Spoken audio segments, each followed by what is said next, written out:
J.D. Vance yesterday when he walked into a donut shop in Valdosta, Georgia. J.D. Vance and podcast host Joe Rogan went viral for their conversation on Indian vegetarian cuisine. It's mind-blowing. It's so bananas, like even being healthy, fitness. They eat what? J.D. Vance and Usha Vance's daily meals might just leave you speechless. From their unexpected choices to the shocking way they approach food, their diet is anything but ordinary. Each meal they consume reveals something deeper about their lifestyle, their values, and even their ambitions. This isn't just about food, it's a reflection of something much bigger. Tune in, because what they put on their plates might just change the way you think about food forever. Michael Jackson's silence wasn't empty. 15 years is a long time to disappear, especially when you're one of the most famous people on the planet. But after all that time away, Michael Jackson made a comeback that had everyone talking. It wasn't just about the music, the moves, or the magic, though all of that was there. No, this was about something deeper, something raw. The world had questions, and for the first time in what felt like forever, he was ready to talk. Then, just as the world leaned in, holding its breath for answers, he looked straight into the camera and said 5 words that would change everything. Michael had been through it all. Fame, fortune, scandals, whispers, and headlines that never seemed to stop. He knew the world had its own version of his story. But now he was taking control, and he wasn't holding back. This comeback wasn't just about reliving the past, it was about reclaiming it. People expected the glitz, the sparkly glove, the moonwalk, but what they got was something else entirely. Something honest, something human. The years away were filled with silence, but silence doesn't mean nothing was happening. While the cameras stopped flashing and the world turned to new stars, Michael was in the shadows, living a different kind of life. Some people thought he had vanished completely, locking himself away in some far-off place, disconnected from everything. But the truth was more complicated. He was watching. He was listening. He was feeling the weight of everything that had been said, everything that had been done. And while the world kept spinning without him, he was planning, thinking, wondering if he could ever step back into the light the way he once had. Music had changed since he last stood at the center of it all.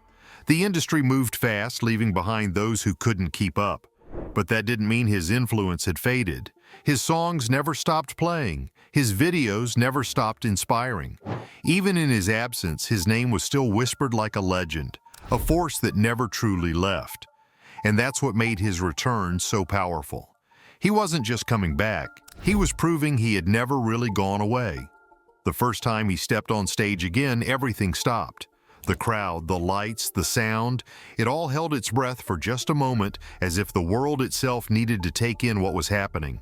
And then, like a spark igniting an entire sky, it all exploded. The music hit, the energy surged, and there he was, moving like time had never touched him. It wasn't just about nostalgia. It wasn't just about reliving old memories. It was about now, about showing that he was still here, still capable of magic, still able to captivate like no one else could.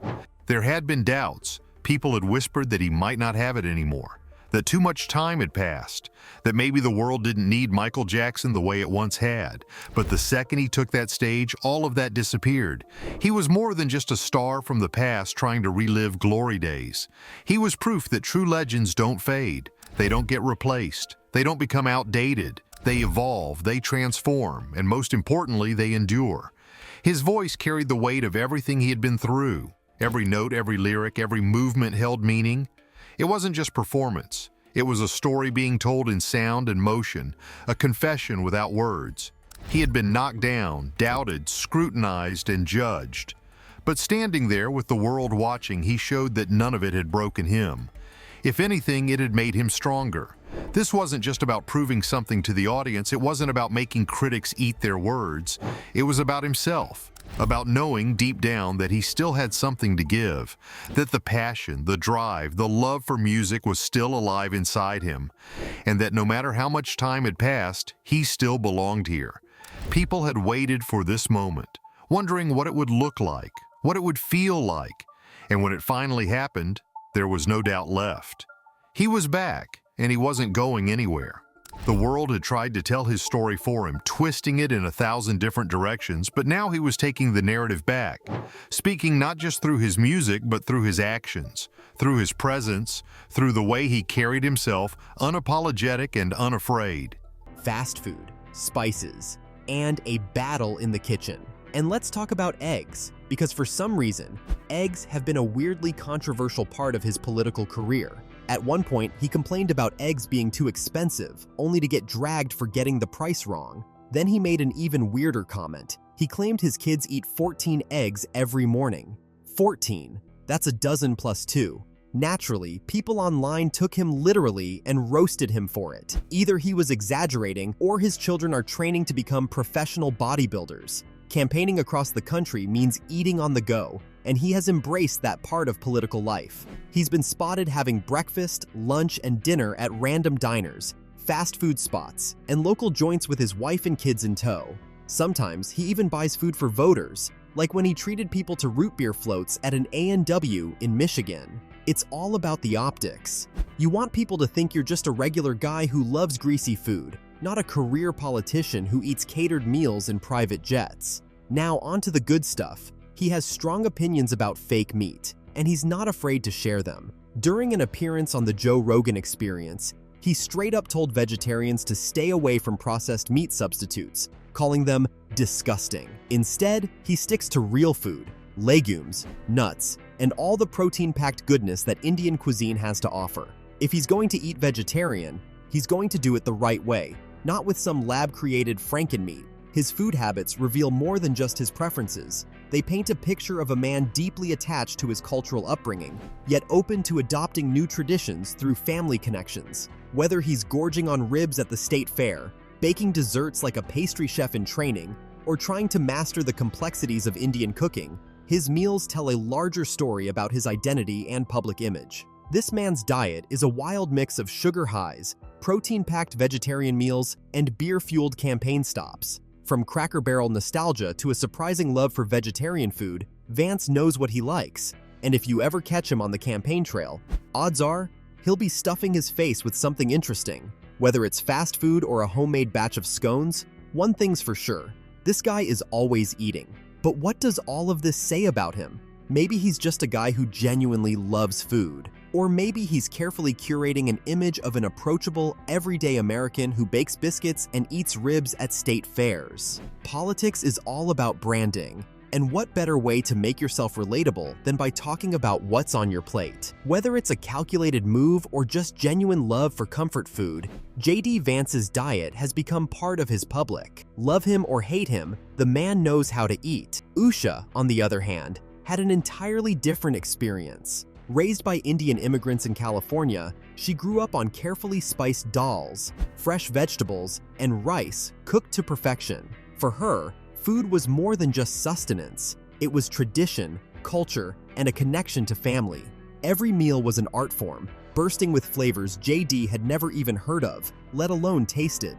When these two met at Yale Law School, their culinary worlds clashed. JD's attempts to cook vegetarian for Usha were, to put it nicely, tragic. One time, he thought he was whipping up a great veggie pizza, except it was just crescent roll dough topped with raw broccoli and ranch dressing. The result? A disaster so bad it could have ended their relationship right there. But instead of running, Usha laughed it off and slowly but surely started introducing JD to her world of food. One bite changed JD's mind. His taste would never be the same. The meal that shattered JD's world. JD, to his credit, didn't just accept defeat, he decided to learn. He stood in Usha's family kitchen, watching her mother work magic with spices he couldn't even pronounce. He realized Indian food wasn't just about throwing ingredients together. It was a careful balance of flavors, a process that took skill and patience. And while JD wasn't about to give up his steak dinners, he started seeing food in a whole new way.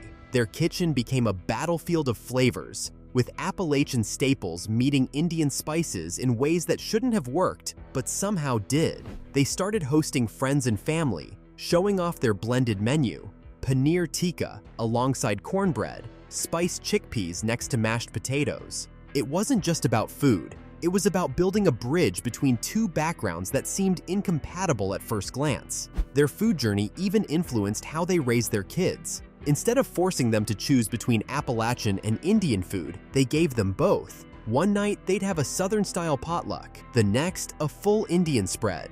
Their kids weren't just eating meals. They were learning about their parents' roots with every bite. This story isn't just about food. It's about how relationships work. It's about compromise, learning, and stepping outside your comfort zone. JD could have stuck to his old eating habits, and Usha could have refused to budge on hers. But instead, they found a way to make it work. And in doing so, they didn't just create meals, they created a home where both of their cultures had a place at the table.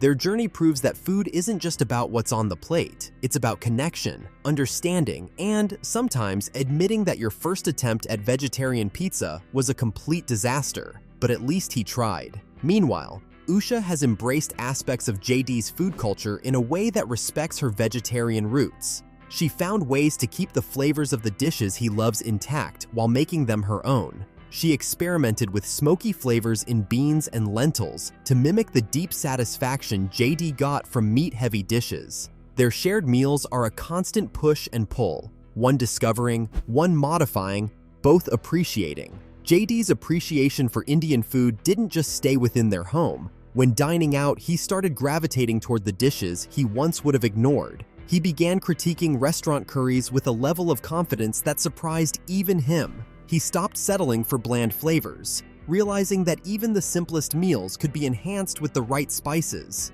Their kids have benefited the most from this blending of cultures. They've grown up knowing the best of both worlds. They crave spicy dal just as much as they love a stack of fluffy pancakes. They know the smell of ghee as well as they know the scent of sizzling bacon.